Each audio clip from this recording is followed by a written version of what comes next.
പിതാവിൻ്റെയും പുത്രൻ്റെയും പരിശുദ്ധാത്മാവിൻ്റെയും നാമത്തിൽ ആമേൻ. എൻ്റെ പ്രിയപ്പെട്ടവരെ, ഇന്ന് ജനുവരി 20 ചൊവ്വാഴ്ച. അമ്മേ പരിശുദ്ധ അമ്മേ, അമ്മേ പരിശുദ്ധമേ, ദൈവമാതാവേ, കൃപാസനത്തിലൂടെ ഞങ്ങളുടെ ദേശത്തിനും അമ്മ മധ്യസ്ഥം തേടി തന്ന എല്ലാ അനുഗ്രഹങ്ങൾക്കും കൃപകൾക്കും ഞങ്ങളിപ്പോൾ ഹൃദയം നിറഞ്ഞ നന്ദി പറയുന്നു. അമ്മേ പരിശുദ്ധമേ, ദൈവമാതാവേ, 2004 ഡിസംബർ 7 ഉച്ചകഴിഞ്ഞ് 2:30 കൃപാസനത്തിൽ സംഭവിച്ച അമ്മയുടെ പ്രത്യക്ഷപ്പെടലിനെ തിരുസഭയ്ക്ക് സമർപ്പിച്ചിരിക്കുന്ന പഠനരേഖകളുടെ മേൽ സഭാത്മകമായ പഠനം ആരംഭിക്കുവാൻ ഞങ്ങൾ പ്രാർത്ഥിക്കുന്നു. അമ്മേ പരിശുദ്ധമേ, ഭൂസ്വർലോകങ്ങളുടെ രാജ്ഞിയായ അങ്ങേയ്ക്ക് ഭൗമസംരക്ഷണത്തിനായി പ്രപഞ്ചപ്രകൃതിയെ തന്നെ തിരുസഭ പ്രതിഷ്ഠിക്കുവാൻ ഈ പ്രത്യക്ഷീകരണം വഴി ഇടയാക്കണമേ. പരിശുദ്ധമേ, ജപമാല മാതാവേ, സകല കൃപാസനം പ്രാർത്ഥനയോടും ചേർത്ത് ഞങ്ങളിപ്പോൾ പ്രാർത്ഥിക്കുന്ന ഈ കുടുംബത്തിന്റെ പ്രത്യേക നിയോഗം പറ മക്കളെ.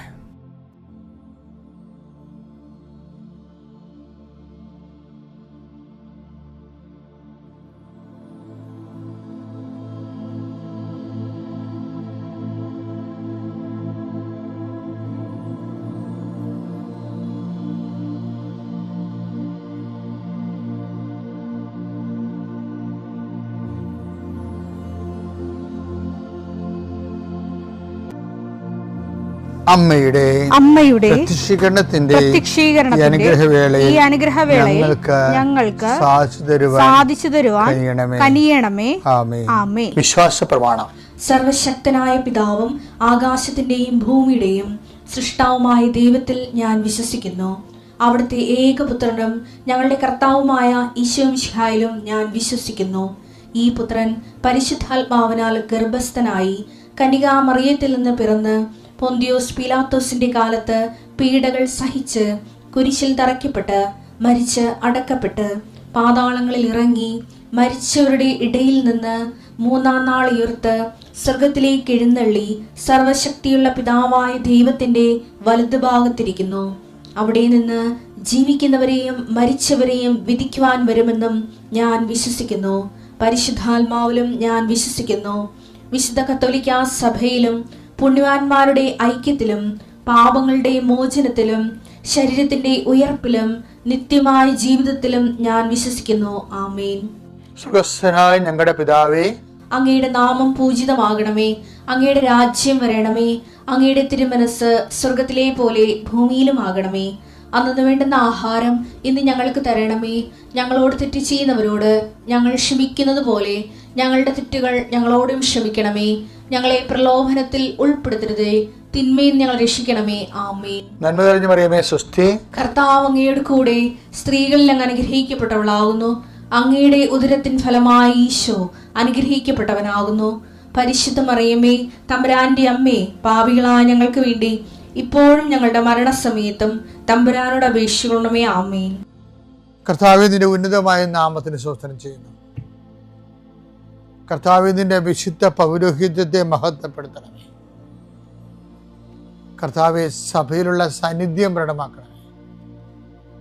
40 വർഷം ഞാൻ അർപ്പിച്ച കുർബാനയുടെ യോഗ്യതയാൽ കൃപാസന അൾത്താറെ ജീവനോടെ പ്രത്യക്ഷപ്പെട്ട പരിശുദ്ധ അമ്മയുടെ മാധ്യസ്ഥത്തിലെ കർത്താവ്, ഇന്ന് ഞങ്ങൾ കണ്ടുമുട്ടുന്ന വ്യക്തികൾ, കർത്താവ്, ഞങ്ങൾ ഇന്ന് സംസാരിക്കുന്ന വ്യക്തികൾ, ഞങ്ങൾ ചില പ്രോജക്റ്റുകൾക്ക് വേണ്ടിയും ചില പോംവഴികൾക്ക് വേണ്ടിയും ജീവിതത്തിലെ ചില പ്രയാസങ്ങൾ, സാമ്പത്തിക വിഷയങ്ങളായാലും മറ്റു വിഷയങ്ങളായാലും മാറുന്നതിന് വേണ്ടി സംസാരിക്കാൻ പോകുന്ന വ്യക്തികളിൽ, നിങ്ങൾ സംസാരിക്കാൻ പോകുന്ന വ്യക്തികളിൽ ഇന്ന് പരിശുദ്ധാത്മ നിറയട്ടെ.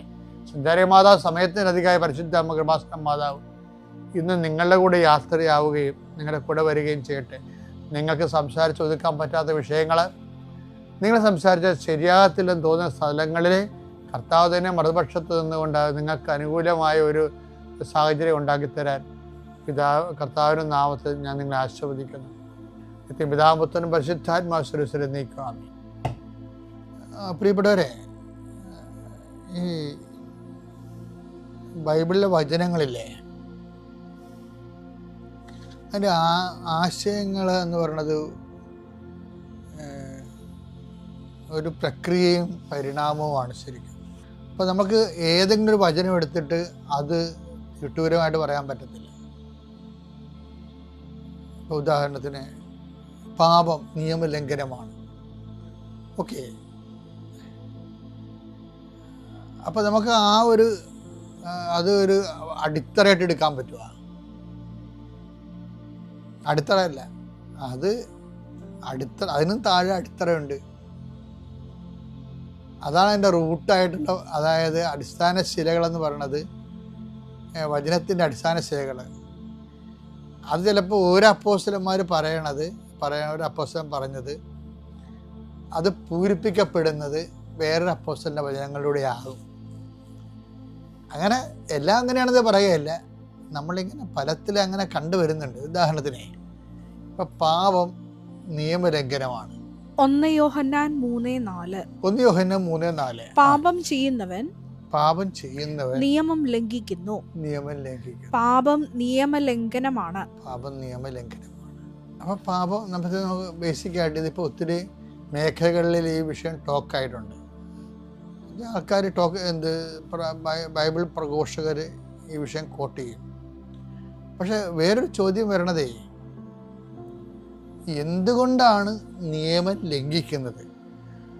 ആരുടെ നിയമമാണ് ലംഘിക്കുന്നത്? ഒന്ന്, ആരുടെ നിയമമാണ് ലംഘിക്കുന്നത്? ദൈവത്തിൻ്റെ നിയമങ്ങളാണ് ലംഘിക്കുന്നത്. എന്തുകൊണ്ടാണ് ദൈവത്തിൻ്റെ നിയമങ്ങൾ ലംഘിക്കുന്നത്? അതിനൊറ്റ കാരണമേ ഉള്ളൂ, ദൈവത്തെ അംഗീകരിക്കുന്നത് പോരായ്മയെ കരുതണം കൊണ്ടാണ്. റോമ 1:28. അപ്പൊ റോമ 1:28 ദൈവത്തെ അംഗീകരിക്കുന്നത് പോരായ്മയായി അവർ കരുതിയത് നിമിത്തം അധമ വികാരത്തിനും, അത് പിന്നെ അധവികാരങ്ങൾക്കും അനുചിത പ്രവർത്തികൾക്കും അത് പാപത്തിലേക്ക് വിട്ടുകൊടുത്തെന്നാ പറയണം. അതിൻ്റെ വിഷയം എന്ന് വെച്ചാൽ, എന്തുകൊണ്ടാണ് പാപം നിയമലംഘനമാണ്? നമ്മുടെ ചോദ്യം എന്താണ്? എന്തുകൊണ്ടാണ് പാപം നിയമം ലംഘിക്കുന്നത്? അതെന്തുകൊണ്ടാണ്? ദൈവത്തെ അംഗീകരിക്കുന്നത് പോരായ്മയായി കരുതണം കൊണ്ടാണ്. പിന്നെ ദൈവത്തെ എന്തുകൊണ്ടാണ് അംഗീകരിക്കുന്നത് പോരായ്മയായി കരുതണത്? ദൈവത്തെക്കാൾ വലിയ ദൈവമായിട്ട് വേറെ ആരെയോ കരുതണത് കൊണ്ടാണ്. അതുകൊണ്ടാണ് നിന്റെ കർത്താവ് ദൈവം ഞാനാകുന്നുവെന്ന് നമ്മൾ ഈ പന്തിയിൽ തന്നെ ഈ ദിവസം കേട്ടിട്ടില്ലേ? ഈ നമ്മുടെ കൂടെയുള്ള അപര ദൈവങ്ങളാണ് ശരിക്കും പറഞ്ഞാൽ നമ്മളെ ഈ മുമ്പ് പറഞ്ഞതുപോലെ ദൈവത്തെ അംഗീകരിക്കാൻ ബുദ്ധിമുട്ടുള്ള ആൾക്കാരുടെ നമ്മളെ മാറ്റണത്. അങ്ങനെയാണ് നിയമത്തെ നമ്മൾ ലംഘിച്ച് വരണത്. അപ്പോൾ ബേസിക്കായിട്ട് എന്താ വിഷയം? അപര ദൈവമാണ് വിഷയം. പക്ഷേ ദൈവത്തിനേക്കാൾ പ്രാധാന്യം നമ്മൾ വ്യക്തികൾക്ക് കൊടുക്കും ചിലപ്പോൾ. അപ്പോൾ ദൈവത്തേക്കാൾ പ്രാധാന്യമോ ആ ദൈവത്തിലുള്ള വിശ്വാസത്തേക്കാൾ പ്രാധാന്യമോ വേറെ വ്യക്തികൾക്ക് കൊടുക്കും. അപ്പോഴും സ്വാഭാവികമായിട്ട് നിയമലംഘനം വരും. ഈ വിശ്വാസം അറിയാതെയൊക്കെ വിവാഹം കഴിക്കുമ്പോൾ ഉണ്ടാകുന്ന പ്രശ്നങ്ങളതാണ്. വിശ്വാസം അറിയാതെ ഇപ്പം നമ്മൾ ഒരു വിശ്വാസത്തിന് കല്യാണം കഴിച്ചു. അപ്പം ചിലർ നമ്മുടെ വിശ്വാസത്തിലേക്ക് തിരിച്ച് വരുമായിരിക്കും, ചിലർ വിശ്വാസത്തിലേക്ക് വരത്തില്ല. മറിച്ച് നിങ്ങളെ ആ വിശ്വാസത്തിലോട്ട് കൊണ്ടുപോകും. അത് നിങ്ങൾക്കും അറിയാം. അപ്പോൾ നിങ്ങളുടെ വിശ്വാസത്തെക്കുറിച്ച് നിങ്ങൾക്ക് ആഴമായ ബോധ്യങ്ങളില്ല എന്നതിൻ്റെ അർത്ഥം. ബോധ്യം അങ്ങനെയല്ല, ഇത് നിങ്ങൾക്ക് സൗകര്യപ്പെട്ടതുകൊണ്ട് വിശ്വാസത്തെ ദൈവത്തെ നിങ്ങൾ ഒഴിവാക്കണതാണ്. സെക്കൻഡായിട്ട് കാണുന്ന, അവഗണിക്കുകയാണ് ശരിക്കും പറഞ്ഞത്, അംഗീകരിക്കാതിരിക്കുന്നതാണ്. അപ്പം ഇത് ഇപ്പം പല ആൾക്കാരും ഇത് ലോകമല്ലേ ഇപ്പം പുതിയ കാലത്ത് ജാതി മതം ഉണ്ടാകുന്നൊക്കെ തിരക്കിയാലും അത് എനിക്ക് പറയാനുള്ള ഇത്രയേ ഉള്ളൂ. ദൈവത്തെ കാണാത്തത് കൊണ്ടും ദൈവത്തെ അറിയാത്തത് കൊണ്ടും ദാനമായി കിട്ടിയ വിശ്വാസത്തിന് വില അറിയാത്തത് കൊണ്ടുമാണ് അവർ ദൈവത്തെ അവഗണിക്കണത്. അനുതാപം എന്ന് പറയുമ്പോൾ ഇങ്ങനെയുള്ളവർക്ക് അനുതാപം കിട്ടിയ വലിയ അനുഗ്രഹമാണ്. പക്ഷെ അനുതാപം കിട്ടുമ്പോൾ അനുതാപത്തിന് യോജിച്ച ഫലങ്ങൾ വേണം. അല്ല വെറുതെ എനിക്ക് അനുതാപം ഉണ്ടെന്നൊരു കാര്യമില്ല. കാര്യം ബൈബിൾ നോക്കുന്നത് അനുതാപമല്ല, അനുതാപത്തിൻ്റെ ഫലങ്ങൾ. മത്തായി 3:8 മാനസാന്തരത്തിന് യോജിച്ച ഫലം പുറപ്പെടുവിക്കും. മാനസാന്തരത്തിന് ദുഃഖം പിടിച്ച് മനസ്സിൽ സങ്കടം പിടിച്ചെന്നൊരു കാര്യമില്ല. അതിൻ്റെ യോജിച്ച ഫലങ്ങളുണ്ട്. അതാണ് യോജിച്ച ഫലങ്ങൾ പുറപ്പെടുവിക്കണം. അനുതാപത്തോടെ ജീവിക്കണം, വിശ്വാസത്തെ കുഞ്ഞുങ്ങളെ വളർത്തണം, മേലുള്ള ജീവിതത്തിന് വിശുദ്ധി കീപ്പ് ചെയ്യണം. കുറേ കാര്യങ്ങളുണ്ട്. ഇതൊക്കെ പ്രാക്ടിക്കലല്ല, ഭയങ്കര പാടായിരിക്കും എന്ന് നമുക്ക് തോന്നും. പക്ഷേ നിങ്ങളൊന്ന് ചിന്തിച്ച് നോക്കിയേ, അപ്പനോ അമ്മയോ വിശ്വാസത്തിൽ ലൂസായിട്ട് വീട്ടിൽ സംസാരത്തിലുള്ളവരാണ് അവരുടെ മക്കളാണ് വിശ്വാസം നഷ്ടപ്പെടുത്തുന്നത്. പിന്നെ വേറെ ചില ആൾക്കാർ വിശ്വാസം, അതായത് കുഞ്ഞുങ്ങൾക്ക് താറോവായിട്ട് അവർക്ക് വിശ്വാസം ഭാരമായിട്ട് കുഞ്ഞുനാളിൽ തന്നെ പ്രാർത്ഥനകളുടെ എണ്ണവും തീഷ്ണതയും കൂട്ടുന്ന ആൾക്കാരുണ്ട്.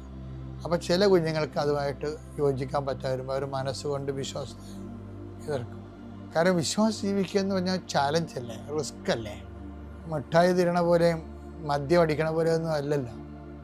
അതിനതിൻ്റെ റിസ്ക് ഉണ്ട്, ജീവിത രീതികളുണ്ട്. അതിൽ നിന്ന് ചാടി പുറത്ത് വീഴാൻ എല്ലാവർക്കും തോന്നും. ക്ലാസ് ഇല്ലാത്തപ്പോൾ ചില ദിവസങ്ങൾ ഇൻ്റർവെല്ലിനെ കഴിഞ്ഞ് ക്ലാസ് ഇല്ലെന്ന് പറയത്തില്ല. ഈ ടൈമിന് അടുത്ത പീരീഡ് ഇല്ലെന്ന് പറഞ്ഞുകൊണ്ട് പറയുമ്പോൾ പിള്ളേർ എന്ത് ആഹ്ലാദത്തോടെയാണ് ചാടിപ്പുറത്ത് വീഴുന്നത്. അപ്പോൾ ക്ലാസ് ഇരിക്കുന്നതിനേക്കാളും നല്ലത് കളിച്ച് നടക്കുന്നതാണ്. അത് തന്നെയാണ് ഇവിടെ സംഭവിക്കുന്നത്. വിശ്വാസത്തിൽ ജീവിക്കുന്നതിന് അതിൻ്റെതായിട്ടുള്ള കുറച്ച് പേയ്മെൻറ്റ്സുകളുണ്ട്. പക്ഷെ നമ്മൾ ഒരിക്കലത് കൊടുക്കാൻ തീരുമാനിച്ച് നമ്മൾ വിശ്വാസത്തിന് പേയ്മെൻറ്റ് കൊടുക്കുന്നവരാണ്, അതനുസരിച്ച് ജീവിക്കുന്നവരാണെന്ന് സമൂഹത്തിനല്ല മനസ്സിലാകേണ്ടത്. എല്ലാവരും കുടുംബക്കാരെ ബോധിപ്പിക്കാൻ വേണ്ടിയാണ്. ചിലരൊക്കെ പള്ളിയിലൊക്കെ പോണതും കുമ്പസാരിക്കണൊക്കെ വരെ എന്തിനാണ്?